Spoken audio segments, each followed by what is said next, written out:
Good afternoon, I'm Rebel Miner. We're going to go over RV maintenance and off-road recovery. So we're going to start with RV maintenance and basically stuff that I've run over through my years on the road. I run into a lot of people on a really tight budget. When you're doing the lifestyle that we do, the biggest thing is getting off the asphalt into the camping areas. That's where most people run into their problems. Well, I don't have the right tires, I don't have the right rig.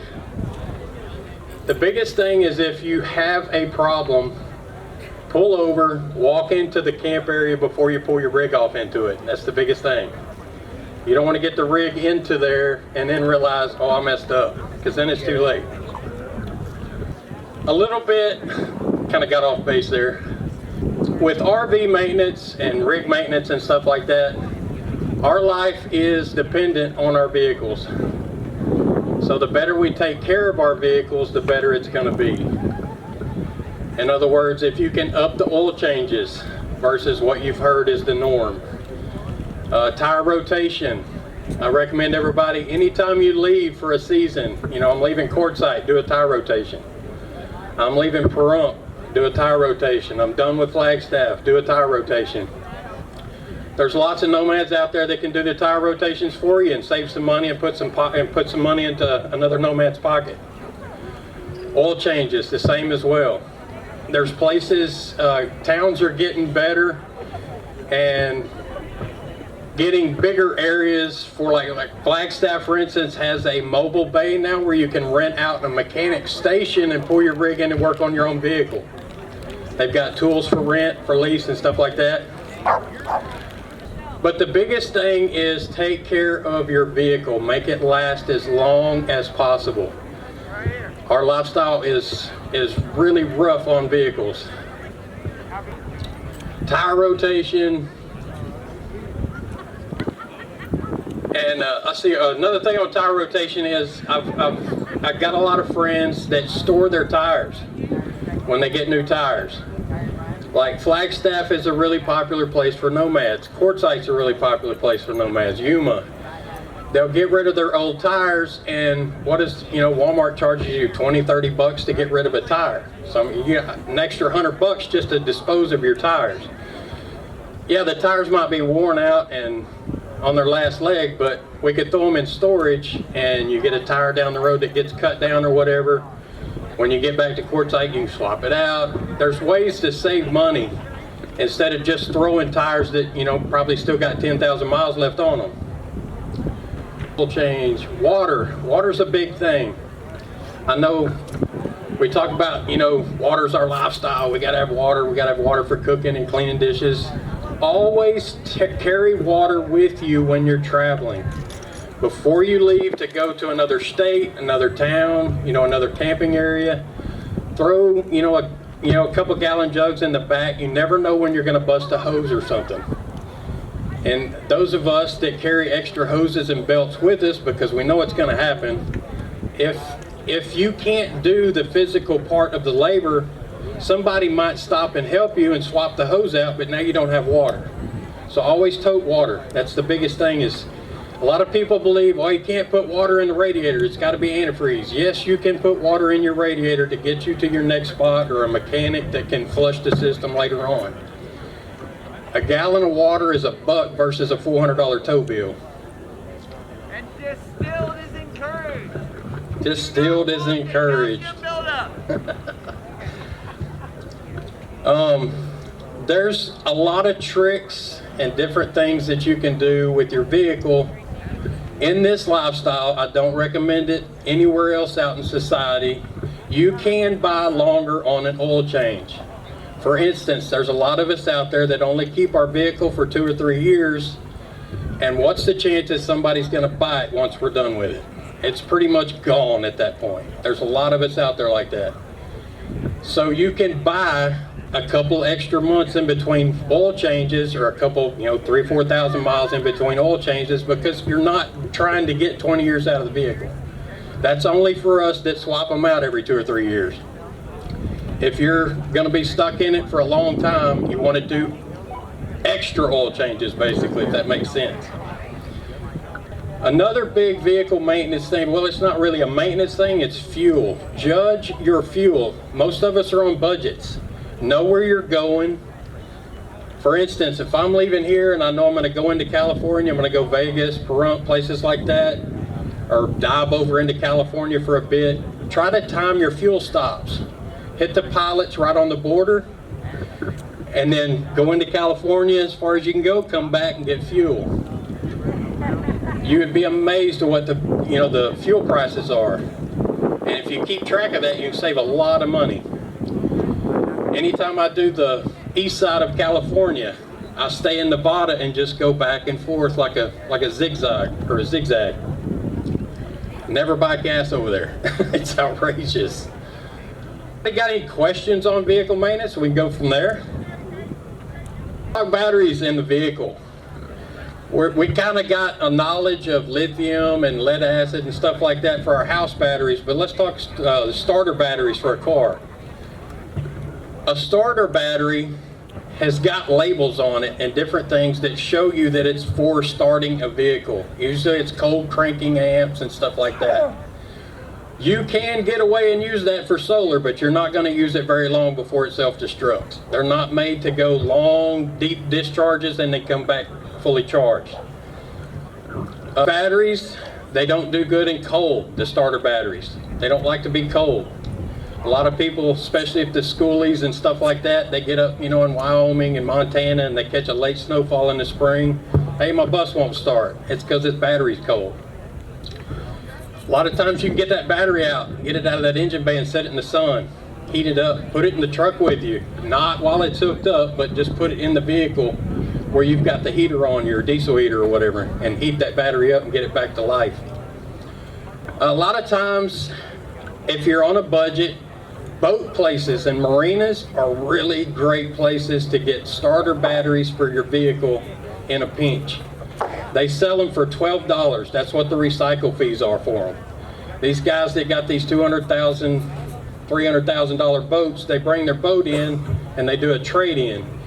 Well, all these batteries for these boats, they don't want to resell them in the boat. So they take all the batteries and throw them out back behind the shop and they sell them for 12 bucks because that's what the recycle guy comes and gets them for. Back when I first started, that was my solar batteries. I'd go to the marina and pick up 6 or 7 100 amp hour batteries and throw them in the truck, and 3 of them might work, but I saved a lot of money. Those are really good places to get starter batteries as well. Let's talk, we're on the road and we have vehicle issues. We all know what white lies are. I can almost guarantee you a mechanic is going to give you a lot of white lies while you're out on the road, especially if he finds out you're on the road. Before you go to a mechanic, pick a place in town and do your research. Find out where the local library is, find a local street. Just some kind of knowledge of that town, so when you show up and start discussing your stuff with the mechanic, you can kind of give him a story that you live there. He is a whole lot less likely to rake you over the coals if he thinks you live there and you're going to be a problem when you leave, versus if he knows you're fixing to head on another state away, he could care less. So try to come up with some kind of backstory. Hey, I'm from this town and the PTA recommended I come to you. They said you were an honest guy. That way he's got some kind of inkling that you live there. That's going to save you in the long run. And it kind of goes along with vehicle recovery. AAA is not going to get off the asphalt to come get you. Regardless of what the salesperson or the guy on the phone in customer service tells you, when you call tow company, if you're off the asphalt, they are not going to come get you. But the guy with the $1,000 crane truck will come get you for $1,000 and tow you to the asphalt. Keep that in mind when you're out there. At times what we do is AAA's cheap and you've already paid for it. I usually bring my rig and we'll pull them and get them up on the asphalt, and then we'll call AAA.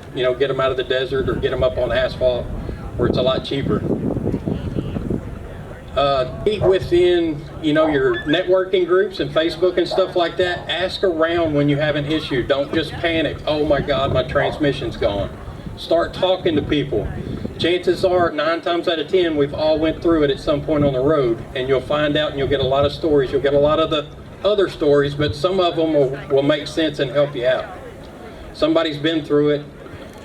Are still a lot of us shade tree mechanics out there that will do the work for you. We like to get a little bump, a donation or something, but we've pulled transmissions out in the parking lot of Cracker Barrel before at Flagstaff. But it keeps the nomad community alive. It keeps us, because we're needed, and it also puts money in our pockets, and it helps you out where you're not, we did a transmission I think it was winter before last, and it was $320 versus $5,000 at the mechanic's office. And she ended up running that rig for another 2.5 years before she sold it. But there's lots of good mechanics out in the nomad community. Just ask around and get references first, because we are a close-knit community, so if there are people out there that will, burn you or whatever, it usually gets around pretty quick.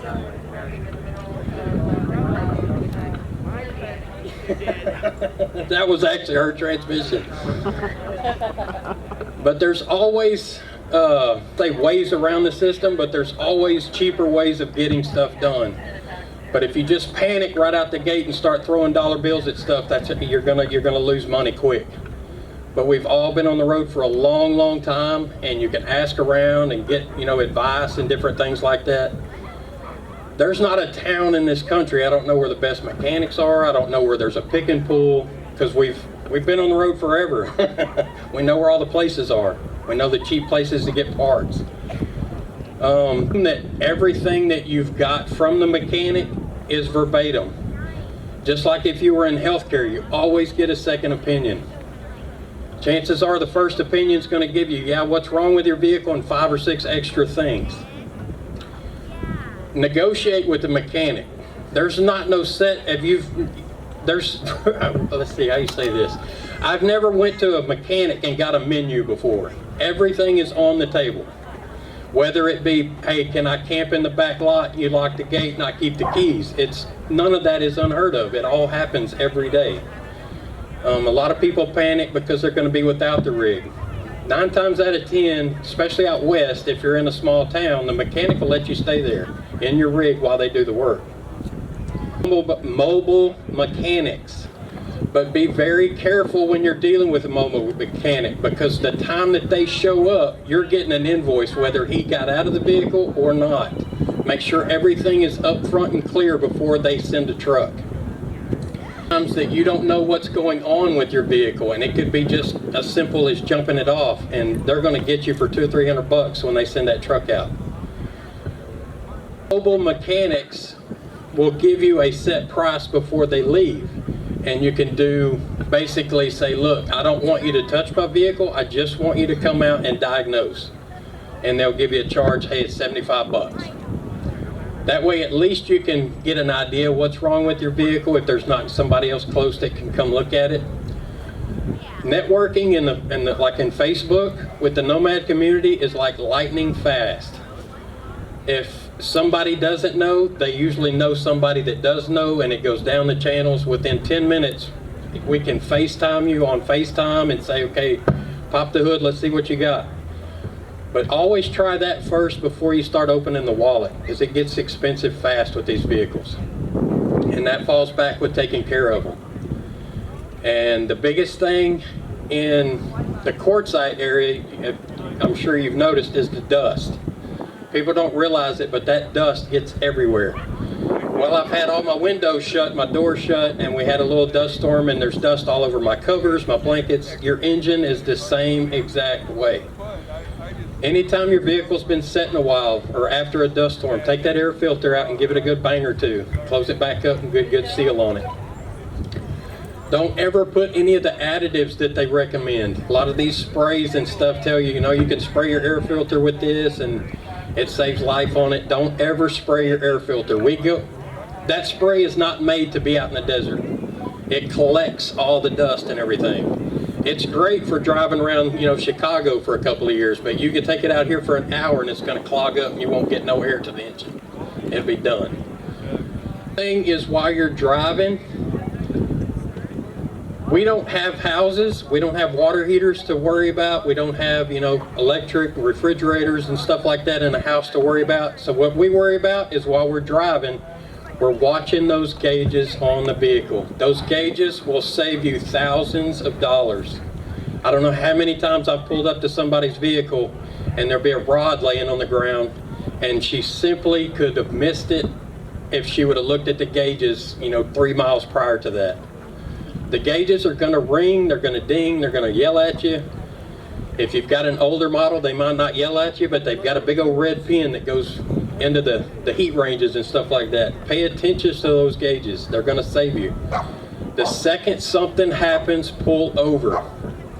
If it's a heating issue, try to pull over and leave the engine running. Don't just immediately turn it off. Watch the gauge after you pull over and let it set for a second and see if it starts to cool off. If it does, let it cool all the way off before you turn it off. We've all seen the glass, you take a cold glass and you pour hot water in it, or vice versa, it shatters. Your engine is the exact same way. When you turn that hot engine off, it just seizes up. All the metal just kind of welds itself together.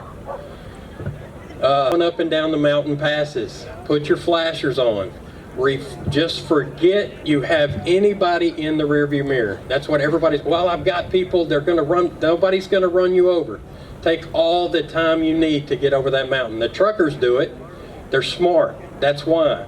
I tell everybody with the big RVs, get behind a trucker that's going slow and you go the same exact speed. If he pulls over, you pull over. That's what they're doing, is trying to save their engines. Coming down the backside the same exact way. Take it easy. Try not. So spend the day and say, look, I'm going to spend the day on Wolf Creek Pass. Every pull off, pull over, let the car cool off, go take pictures of the waterfall, take a hike. Let your vehicle rest all the way to the top.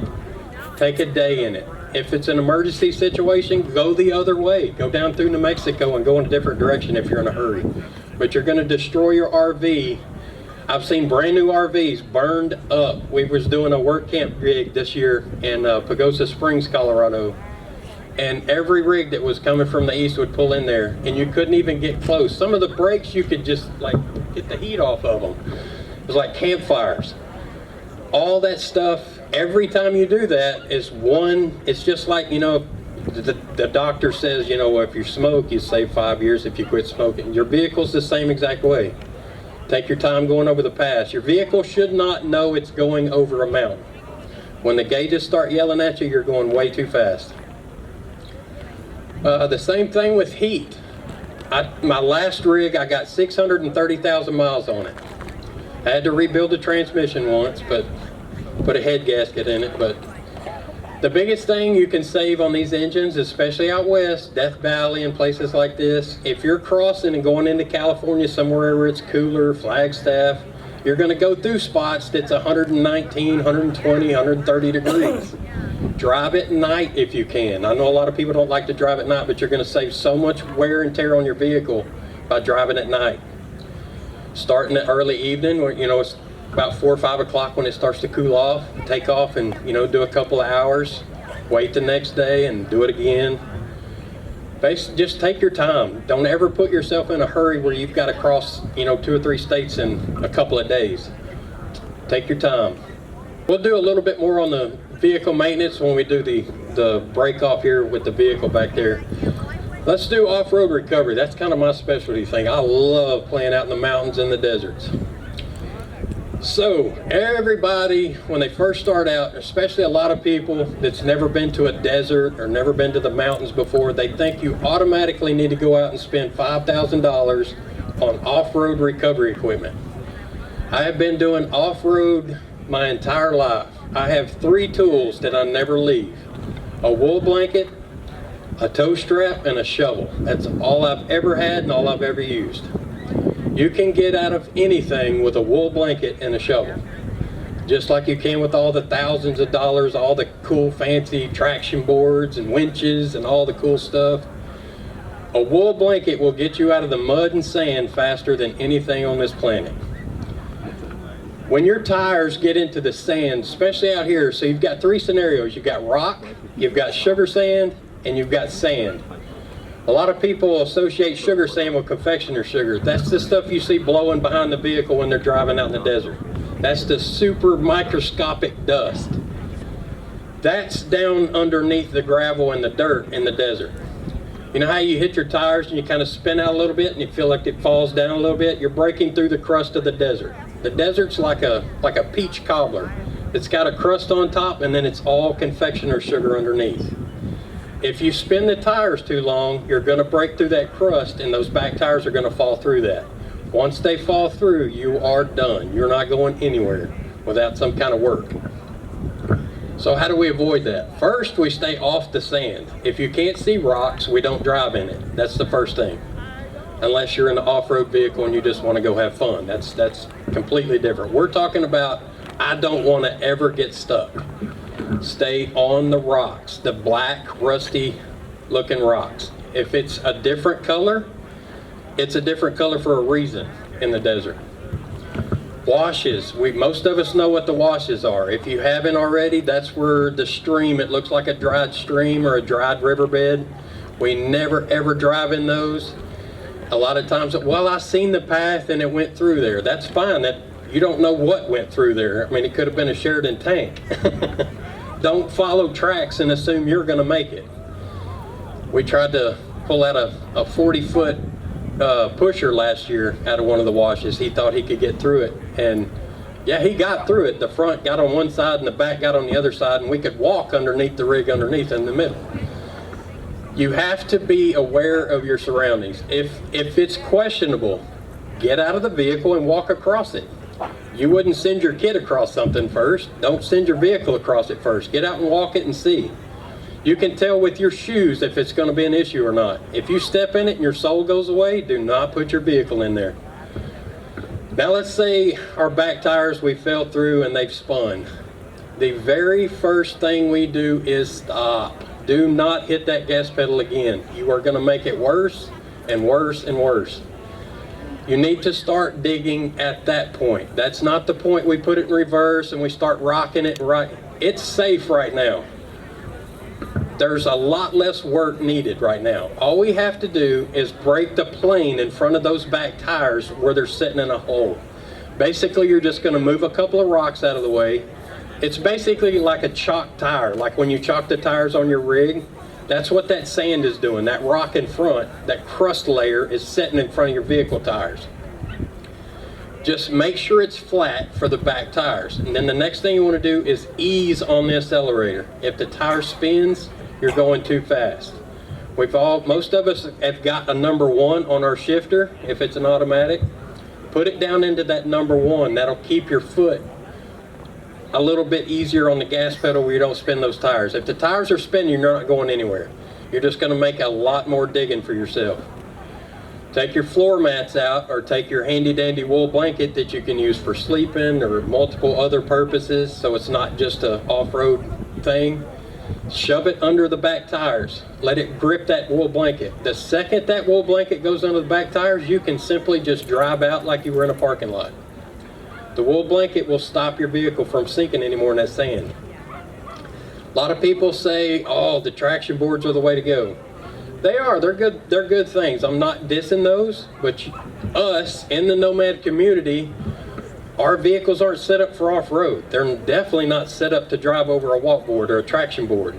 What's going to happen is those little caravans and your little RVs and stuff like that are going to get on one side of that traction board and spin it. It's going to come up, it's going to cut your brake lines, it's going to knock your sewer pipe off. You're going to be in a lot bigger problem than what you started.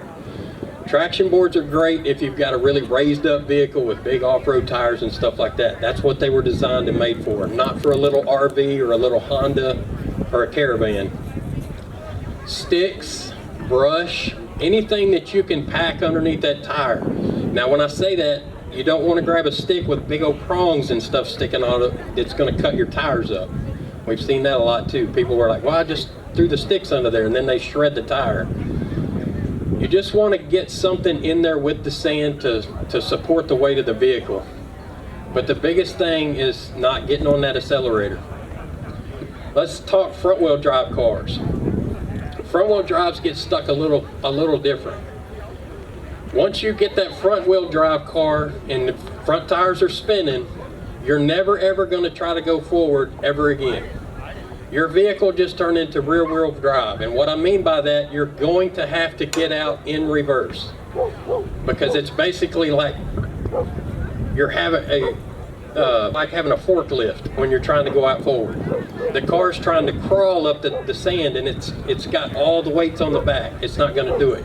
Put the car in reverse, do the same steps we did for rear wheel drive, and go out in reverse. A lot of people, we see that, the rigs where they're just buried all 4 tires. That mistake was because they thought they could make it through it and they punched it. Don't ever assume that speed's going to save you. Speed's just going to get you further out into the mess where it's harder to get back to solid ground.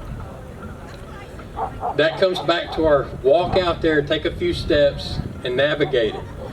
Now let's say we're not in the desert anymore. Let's say we're in Flagstaff, another popular place where we pull people out all the time. Flagstaff is a red silica clay. And I don't know if you're familiar with Georgia, Mississippi, Louisiana. They got the same stuff out there. And it's basically, it's grease when it gets wet. You might not get stuck in it, but you're not going to get any traction either. I've seen people, their tires weren't not even in the mud. They're just stuck on land and can't go anywhere. It's like they're on a sheet of ice. That's what that dirt turns into when it gets wet. The biggest thing to save yourself in places like Flagstaff is know the weather. I've got way out in here and I crossed all these big, huge dry ruts getting out here to my good, peaceful camp spot, and I've got 2 inches of rain coming tomorrow. Get out of there. Don't stay there and then try to get out.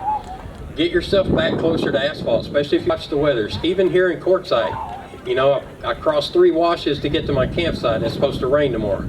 Well, you need to cross 3 washes back before you wake up in the morning, because I guarantee you're not going to be able to cross them once they fill up, or you won't want to. Always watch the weather. Snow. Let's talk snow this is a big one with me. I've rescued a couple people in Nevada back when I first started out, and rescuing them ended up having to call the coroner. They thought they could get into some places in the snow and got stuck. Well, the thing about off-roaders is we usually don't enjoy it when it's snowing, so we don't go back. And so when you get out and get stuck out there, nobody comes. You may be there till spring before the next off-roader comes. Never, ever, ever get on a gravel or dirt road when there's snow on it, unless you have a good 4-wheel drive vehicle and you know the area and you're familiar with driving in it. You're going to get out there and get in that snow and get stuck, and it's going to be way too much work for you. Driving in the snow on a gravel and muddy road, the snow just piles up in front of your vehicle. And about every 5 or 6 feet, you have to move that pile of snow to go another 5 or 6 feet.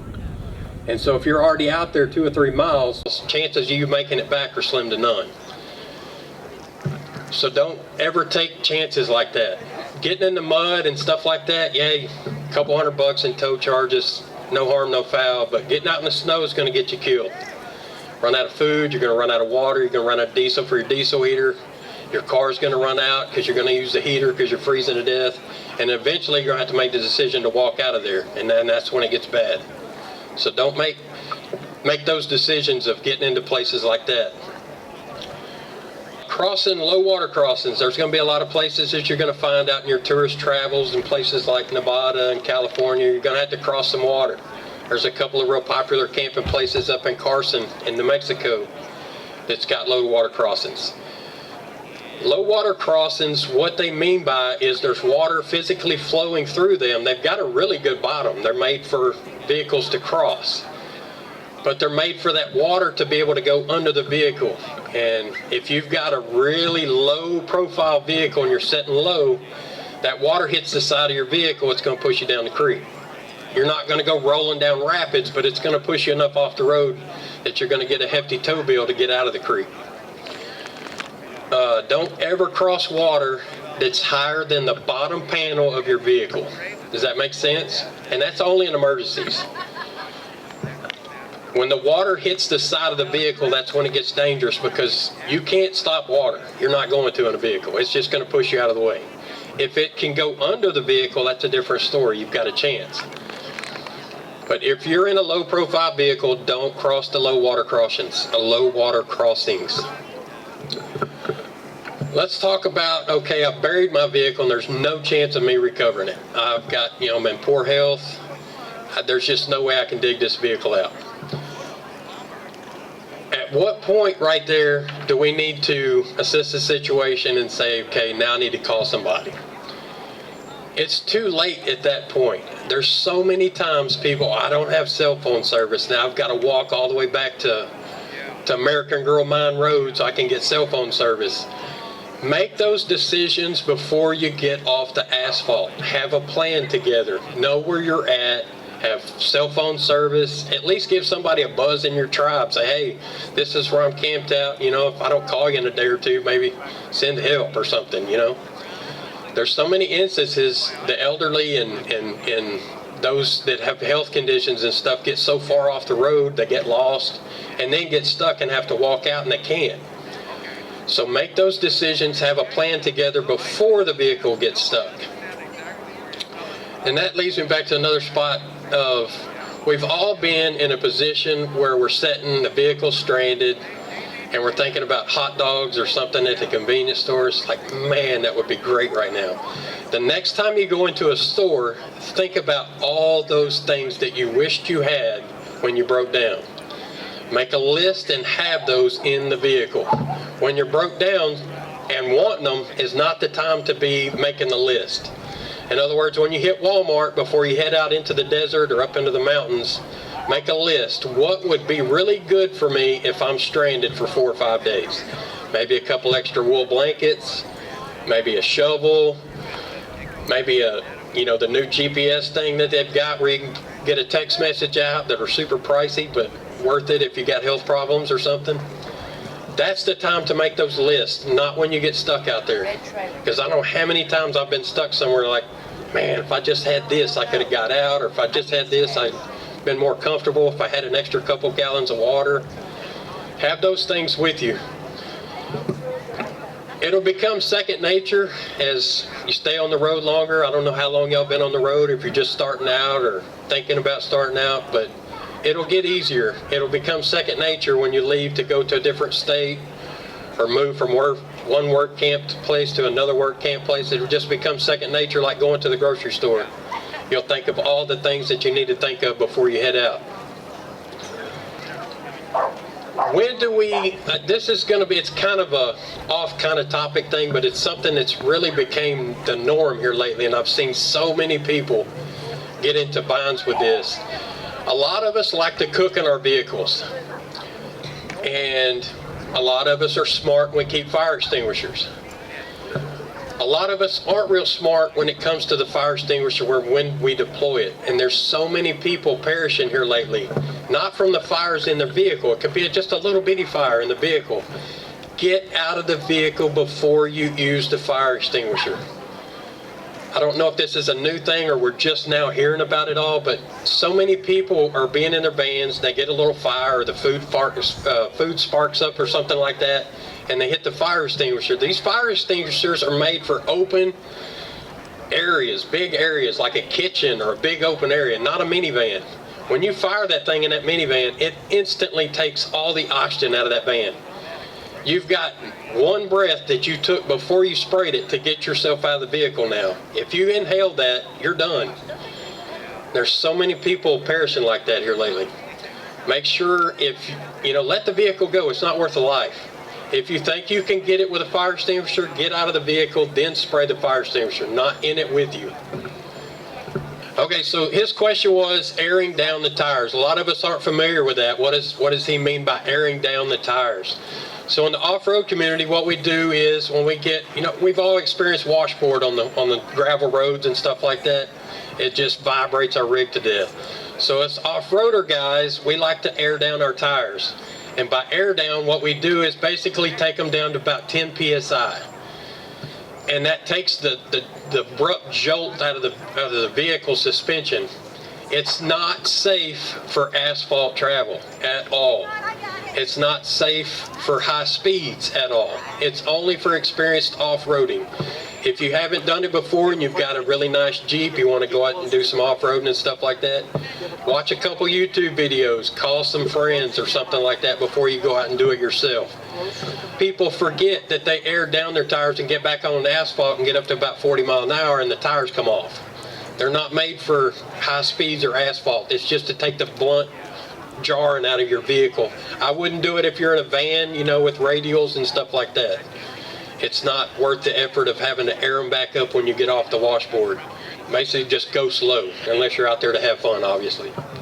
Yeah, good question. So you said wool blanket. Is that significantly better than, say, like a cotton cargo blanket? Absolutely. So wool blanket, his question is a wool blanket better than a canvas blanket or a sleeping bag or a floor mat or something like that? Your floor mats will work almost just as good as a wool blanket. They're just not as big. In other words, when you put your floor mat for your vehicle on the tire, you're only going to get 2 feet before you're back in the sand again. A wool blanket, you can double it up long ways and get both tires on them and get a good running start from the wool blanket. A wool blanket's going to last longer. I have run over my wool blanket for the last 3 or 4 years and it still looks brand spanking new. You can take a look at it. It's in my rig back there. It just, you take it to the laundromat, wash it. But what his question mainly asks is it better? A wool blanket's better because it's thicker. And you want to get the 100% wool, like the old Army blankets. The Army Navy stores, Army salvage stores, places like that, you can get them for like $4 or $5. They're super cheap. And they come in really great in a pinch when it's cold. Run out of diesel on your diesel heater like I do at least once a week. And you're freezing to death at 2 in the morning, they come in handy. One more question. So yeah. I'm on a rear-wheel drive, and so I get stuck. You say go forward? Yes, you want to go forward if you're in a rear wheel vehicle. God. Okay, so if let's say you're going forward means you're going to this even more of the same soft sand. Now that's a good question. Do I keep continuing forward if it's just as bad? If you're only 3 or 4 feet from a really good spot, obviously you want to go in reverse. You want to save yourself that way. But if it's just one spot and it's probably equal distance, a rear wheel field drive, you want to go forward. You want that heavy engine, the back tires to push it, not pull it. Well, I ran into a problem this morning. My car will not go into park. Will not go into park. Will not go into park. What kind of vehicle do you have? It's a van. A van? A GMC Savannah. What year? Do you know? A 2003. She's got a 2003 van and it won't go into park. So usually there's a couple of things that could be wrong. So you've got a couple of mechanical metal pieces in the steering column where that piece trips back and forth. A lot of times that can get off track. A lot of times it can be the steering wheel. You might try turning it left and right really hard. Usually when it won't go back into park, it's either a steering column or you have a piece of man's thumb, a shade tree mechanic, a dead man's thumb. Have you ever been in a parking lot and you park on kind of an incline and you put it in park and you go in the store, get your stuff, come back out? When you try to get it out of park, it makes that huge bam. That's the dead man's thumb. It's a physical it's a metal tooth that goes in a gear and holds your transmission. A lot of times that's just in a way. You might get somebody to help you rock your van a little bit. It may just be in a real bad spot. Oh, you've driven it? Yeah, I've driven it. And it just won't go into park? It will not go into park. I would probably try to find you a mechanic and get your tree opened up, your column, and see, because there's a couple of mechanical parts in there, and a lot of times somebody can just reach their hand up in there and kind of wiggle them back and forth. You might have had something come loose in there. Okay. But it shouldn't be the transmission. I would love to talk to somebody about it before I go to the mechanic to know what I'm doing. Facebook groups are the best place on the planet for that. Networking at its best, right there. Yes, ma'am. So I have a question concerning I use Marvel Mystery Oil. Okay. Is that good for the engine and the gasoline? It's good if you've already started. If you've already used that, Yeah. Don't use anything different. Right. Our vehicles are very habitual creatures, and they like the same thing all the time. If when you get to her question was she uses Marvel Mystery Oil in her fuel additives and stuff like that.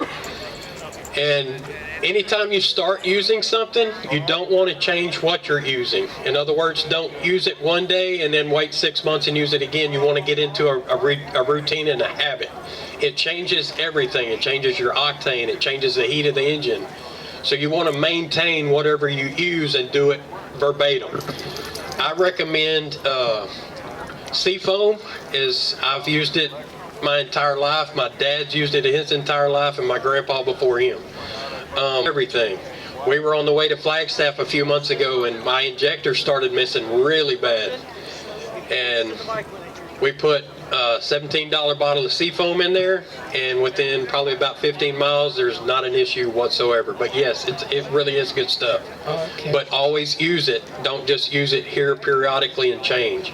Try to use it all you I've been can. using it forever, but I have a new van now, and Now, if you got a new van, not new. it's just my opinion. Yeah. And my opinion, it's worth 50 cents. So I would use Seafoam over the Marvel Mystery Oil. oh, okay. All right, thank you. Yes, ma'am. Yes, sir. I just wanted to make a suggestion. Tires Plus has a life key to do alignments, Absolutely. and it's a great value. Then you don't feel that you have to pay for a lifetime, but Exactly. you don't do them routinely. Yes, sir. He brought up a really good point. That's something we didn't cover is tire alignment. And that was Tires Plus, correct, sir? Yes, correct. Tires Plus has a lifetime alignment. And so also what we've got out there is Walmart does a road hazard, and Discount Tire does as well. And what I'm trying to put this as, try not to sound as sketchy as possible. A lot of us are on an extreme budget. And when they guarantee your tire, regardless of what happens, they don't know what happens to that tire before it gets back to Walmart, if you catch what I'm saying. Yes, sir. What is the between four-wheel drive and all-wheel drive, and which one is better in the wilderness? Okay, so let's talk all-wheel drive and four-wheel drive. What's the difference and which one is better in the wilderness? So let's talk differentials. When we say four-wheel drive vehicle, we all assume it's all four wheels turning at the exact same time, and that's not the case. That depends on your vehicle and whether you have positive traction in the rear diff. Normally what happens is when you put it into four-wheel drive, each tire turns on its own independently. In other words, we've all been at the gas station and the side-by-side pulls in and he makes a turn and it just sounds like all his tires are fixing to come off on the pavement. That's what four-wheel drive is with non-independent. Every tire's turning the exact same speed. Well, when you make a turn, this tire over here doesn't have to go as far. This tire's going further. So what happens is this tire's fighting not to go as far on the pavement as this one is. All-wheel drive alleviates that. All-wheel drive is better per se in a wilderness environment because each tire can independently turn until you get stuck. That's where all-wheel drive fails. When this tire gets stuck, all the power wants to go to there, and therefore it spins out, and the other tire that's up on, let's say, a rock won't spin at all. Kind of like Positrack alleviates that.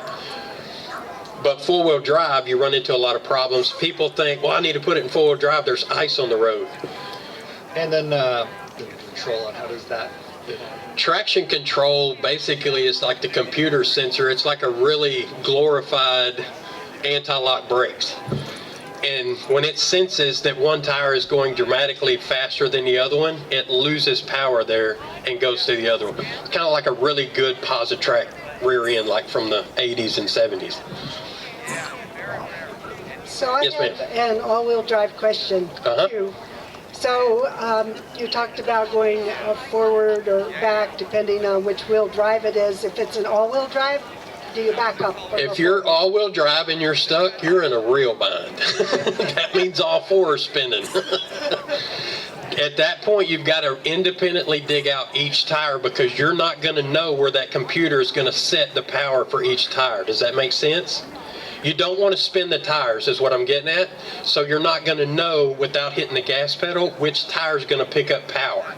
In other words, if this tire is just freely spinning, it's going to move the power to the opposite axle and move the other tire to try to get your vehicle to move forward. But you're not going to know which tire because you can't be outside and inside at the same time. So you need to dig out all 4 tires to where they have a nice even slope in front of them and ease it forward. Does that make sense? Sounds You like got a lot more work cut out for you, but it's going to save you to maybe not get stuck in the first place. So for the desert sand, which of the modes would you use? Slippery or mud and ruts, or which one? Slippery, absolutely slippery. And what she's asking is that she's got different modes, and it's an electronic selector. You want to go with slippery anytime you're in a sandy or mud instances, and because it basically ramps up the speed of the computer from one tire spinning to the other tire spinning. It slows that spin down. In other words, if I just gunned it and this tire just takes off and starts spinning, it stops that tire quicker and sets the power to the other tire that's not spinning. It's basically like the computer's trying to do all the off-road work for you, but it doesn't always work. Yes.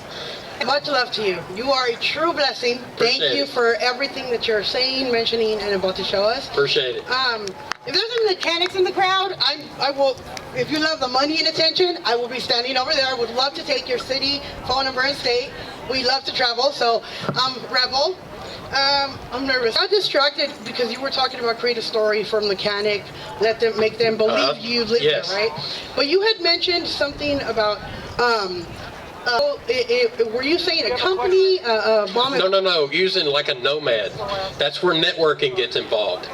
Because a lot of times, let's say for instance, I had a friend a couple of winters ago. She got her RV, her friend, and another guy in a vehicle, all stuck down in American Girl Mine.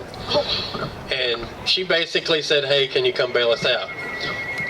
For me, that's not an inconvenience because I love going travel and seeing new stuff. I cannot sit still, so I'm always on the move. So it's a win-win for both of us. I get to go down there and hang out in Yuma and play around, and she gets to get unstuck. So networking, that's the biggest thing. Thank you so much. Any mechanics, beat me up here, please. Express, and I got tires a couple of years ago, and I don't think I really need them, and I was thinking if I had all-weather tires. And I heard somebody mention that, I'm thinking about gas mileage. And I heard all weather might be more puncture prone. So let's talk punctures first off. Everybody has this inkling of, I got these big mud grips or I got these big heavy duty tires, I'm not going to get. Puncture is a puncture. There's no tire out there better or worse as far as punctures. The screw is on the road or the nail's on the road, it's going to stand up and get any tire. I've got them all in my tires. Now you might get luckier with a mud grip or a heavier grip tire and the screw actually hit in the tread and not in between the treads. But you're not going to save yourself on there. There's no this one's better for that or this one's better for that. Fuel mileage is a huge thing when it comes to tread. If you can stay away from the all-terrain and go for like a weather terrain, you're going to get probably almost a full half mile to a mile a gallon, and over time that adds up. My truck back there gets 8.5 on a lucky day. I get up on the highway and I'm doing 70, 75, I'm getting about 9 maybe, versus 17 if it wasn't like that. So yeah, if you can stay away from the all-terrains, there's not a huge difference. You're not going to see it when you get off-road between those two tires. Thank you very much. You bet. Heating, does it actually help to turn on the heater? So if your car's overheating, does it help to turn on the heater? Absolutely, yes it does. So what happens is when we turn the heater on in the vehicle, most vehicles have a small radiator inside the dash. And that turns the hot water from your hot radiator. That water starts cycling through that small radiator, and the wind and the blower inside there start blowing through that smaller radiator. It actually acts like you've got 2 radiators in your vehicle with the heater on. Now, that's not going to alleviate what caused the car to get hot in the first place, and that brings us back to our next point. The faster you can catch an overheating vehicle, the safer you are. You want to see where that needle's staying at. If it just continues to climb, you need to turn the vehicle off. That means it's not going to fix itself. That means there's something catastrophic, there's no water in it anymore, and the faster you can get the vehicle off, the better off you're going to be as far as vehicle damage. If the needle starts to come back down or it starts to normalize out, turn the heater on, roll the windows down, get out of the car if you have to. A lot of times it's not safe to stay in a car that's overheated because a lot of times they do catch fire, and you want to be on the outside looking in, not inside looking out. But yes, if you can turn the heater on, I don't recommend it going up a mountain pass for the simple fact that it's going to hide a problem. In other words, if you got a heater that pops off, or a heater hose or a radiator hose that pops off while you're going up the mountain and you've got the heater on, it's just going to prolong before that register starts to let you know that something's wrong. Does that make sense? Another thing that we missed earlier, there's a lot of highways out west, Nevada, California, especially Southern California, down around Yuma. You're going to find that they don't have shoulders. It's just sand or rock or cactus or whatever on the shoulders, and you're having an emergency in your vehicle. Or, you know, you need to the restroom. It all happens sometimes. Always leave 2 tires on the asphalt. Put your flashers on, get you some road cones at Walmart, you know, the little placards. Set them out, but never take all 4 tires and put them in the shoulder. You're going to get stuck, especially in Southern California. That's the worst sugar sand on the planet. When you drive off that road with all 4 tires, even if it's just to pull over and check a map or something, keep 2 tires on the pavement. Another thing, if there is brown grass, and you'll know it, eventually you'll see it, and you'll know that's exactly what Rebel was talking about. In the winter and fall, sometimes springtime, and depending on if we've had a drought or not, around California, on the east side of California, and Southern California and Nevada, there's going to be a tall brown grass right up to the edge of the highways. You'll see it all over the place. Do not pull out in that grass unless it's in a dire emergency. You are going to set that grass on fire and burn your rig to the ground.